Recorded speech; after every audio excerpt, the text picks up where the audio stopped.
The wait is finally over. After almost a year of covering iPhone 13 leaks and rumors, the iPhone 13 is just a few days away. So, without any further ado, welcome to the final leaks and rumors on the iPhone 13, with everything to expect in one place. So, I hope you have that popcorn ready, and enjoy.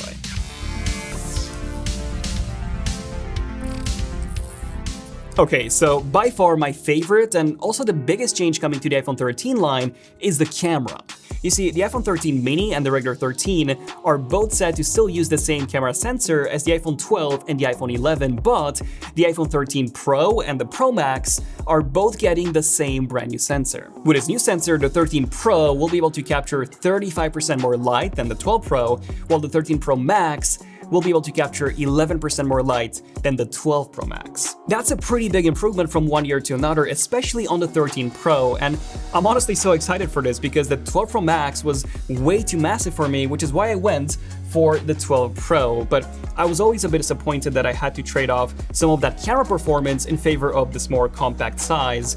Well, not anymore. So now you're all probably wondering, how would this larger sensor compete with the likes from Samsung, Xiaomi, and others? Well, even with this larger sensor on the Pro models, the physical size of it would still be smaller than what we have on the Samsung Galaxy S21 Ultra, the Xiaomi Mi 11 Ultra, and many others. However, Apple has always had one of the best image processing algorithms in the business, so I'm confident that even with a smaller sensor than the competition, they would still be able to achieve some outstanding results, just like it's been the case with the iPhone 12 line. Now, aside from the larger sensors on the Pro models, it is said that all iPhone 13 models will feature sensor level stabilization, just like the iPhone 12 Pro Max had. Unfortunately, the improvements that this gave the iPhone 12 Pro Max over the iPhone 12 Pro were quite minor, but there were some improvements indeed, most notably when capturing fast-moving subjects in low light. That means that all iPhone 13s will not just take better low-light photos, but also better low-light videos,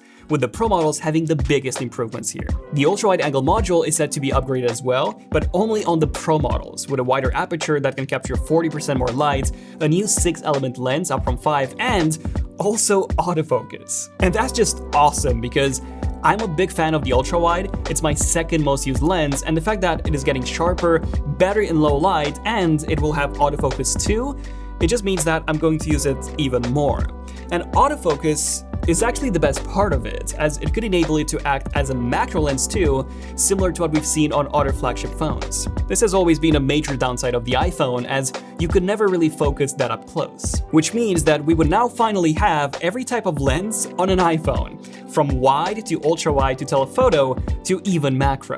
And speaking of the telephoto module, the iPhone 13 Pro is said to be getting the same one that the 12 Pro Max got last year. The 13 Pro Max will stay unchanged. What this means is that the 13 Pro will be able to zoom a tiny bit further to 2.5x compared to 2x, but this lens would also be slightly worse in low light due to its smaller aperture. Now, having 0.5x extra zoom might seem good on paper, but you need to remember that there are other phones out there that have 3x, 5x, and even 10x, with some reports saying that the upcoming Galaxy S22 Ultra will feature 12x. And after using the S21 Ultra's insane 10x optical zoom, I just find it difficult to go back to the iPhone's bare bones zoom at this point. Like, even the new Google Pixel 6 is said to have 4x optical zoom, which will be further enhanced by Google's outstanding machine learning, just like they did in the past. 2.5x is just so far behind when you consider what the competition has already had for years. But good news, we're also getting some camera software changes too, with the biggest one being astrophotography mode. iPhones could already take long exposure shots, but the photo processing algorithm was never aimed at specifically capturing the night sky. Whereas on something like on the Google Pixel, on top of the long exposure mode, we do have a dedicated astrophotography mode too, which can give you some truly jaw-dropping results. Astrophotography mode is said to be coming to all iPhone 13s, not just the Pros. And if we look at the event invite, we can kinda see a night sky, which I can probably bet was taken with the camera of an iPhone 13. Aside from this, we are also said to be getting portrait mode video, which, just like portrait mode photo, it would constantly blur the subject and give you that DSLR-like look. But I do believe this to be restricted to the Pro models only because of that LiDAR sensor. Maybe on the non-Pro models we would have it on the front because we do have a LiDAR technically there too, but on the Pro models I do believe that this will be just on the back. And finally, we are also set to be getting Pro RAW video, essentially giving you more flexibility when it comes to editing your videos, as you'll be able to recover way more detail similar to how you already can from Pro RAW photos. I don't see most people using Pro RAW videos, but if you need the highest possible video quality from your iPhone, then you'll have this option. Okay, the second big change is the display, which, as most of you already know by now, is getting two big upgrades, 120Hz and always on. There's not much to say about 120Hz aside from it was long overdue, as we've had high refresh rate panels on Android phones since 2017. And yes, it does make a big difference in terms of scrolling and navigating, as everything would be twice as fluid, so I am a big fan of this. And Apple's implementation would also feature a dynamic refresh rate, so your iPhone won't always run at 120Hz, instead it will change in real time based on what content you're viewing. But the thing is that this isn't anything new. We first got this with the Galaxy Note 20 Ultra and the Z Fold 2 back in 2020, but because of component shortages, Apple could not add this to the iPhone 12 Pro, even though it was originally intended for it. Oh, and I do think that this will also be called ProMotion, or at least ProMotion OLED. Now, the always-on functionality is even more exciting for me, as I've been waiting for this on an iPhone since I first experienced it on my Galaxy 7 Edge back in 2016. And always on is great, like you get to see the time and your notifications even when the display is in sleep, and if you actually take a closer look at the Apple event invite, it does look to me like Apple is teasing one here. Apple's implementation is set to match the always-on display on the Apple Watch, which just dims the current screen rather than showing a completely different screen made for always-on like we have on Android. And I'm not so sure how I feel about this because it will heavily limit the customizability, as we're just going to get a dimmed lock screen.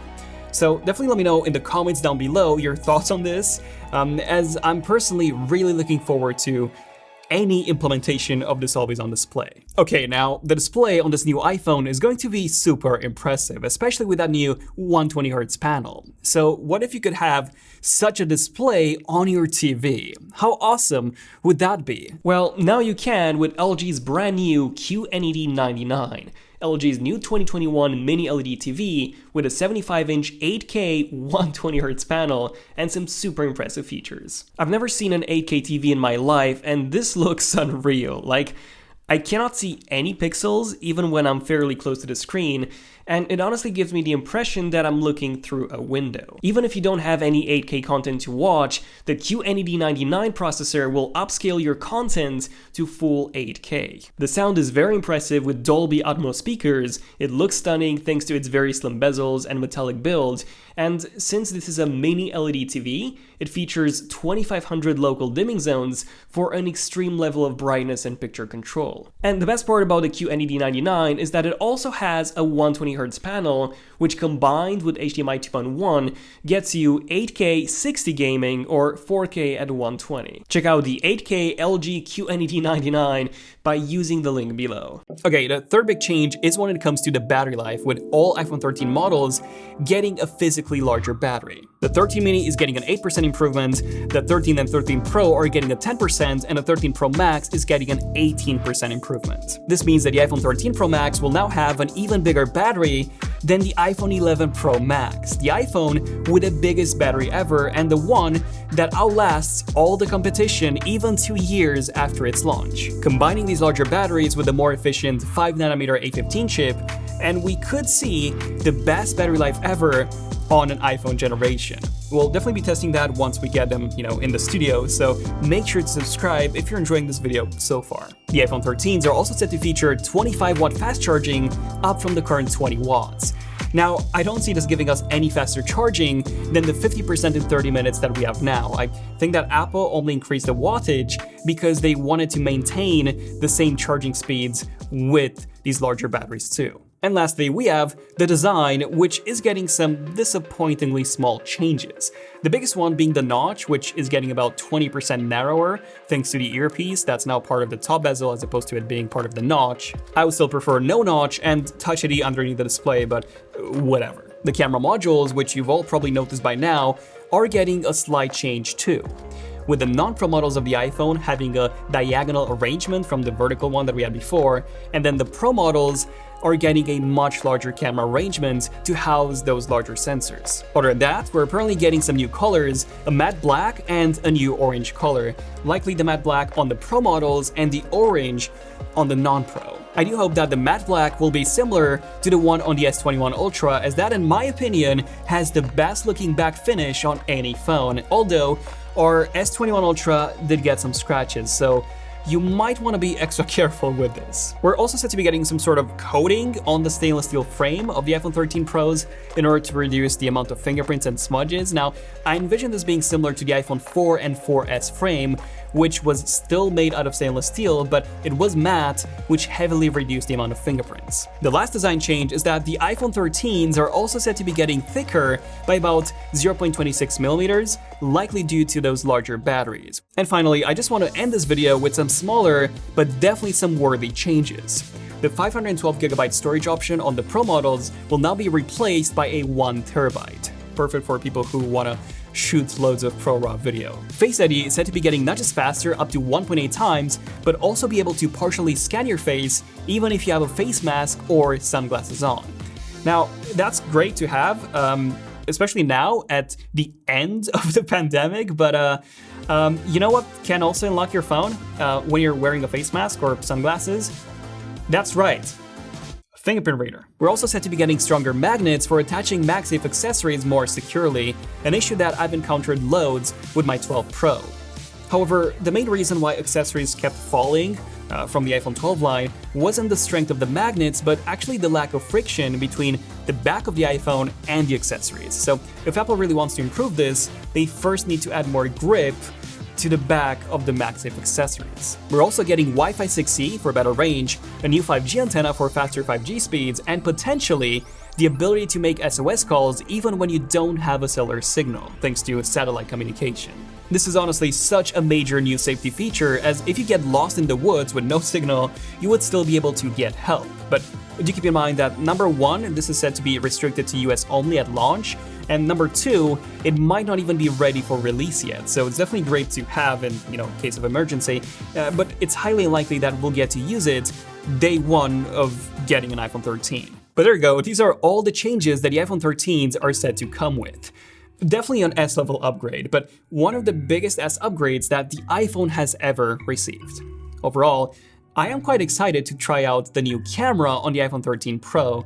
Astrophotography mode and the improved low light performance are things that I cannot wait to try out. I do like to take loads of astrophotography shots when I go on holiday, but I always take those with my DSLR camera. So that's why I'm super excited to try this on the iPhone 13s.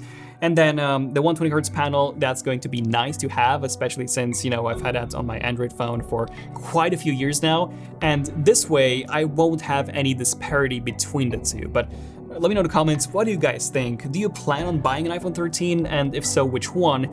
And yeah, what do you think about, the upgrades in general? And definitely subscribe if you want to see more iPhone 13 content as soon as it comes out. I'm Daniel, thanks for watching, and I'll see you guys in the next one. Son of Tech, signing out. Cheers.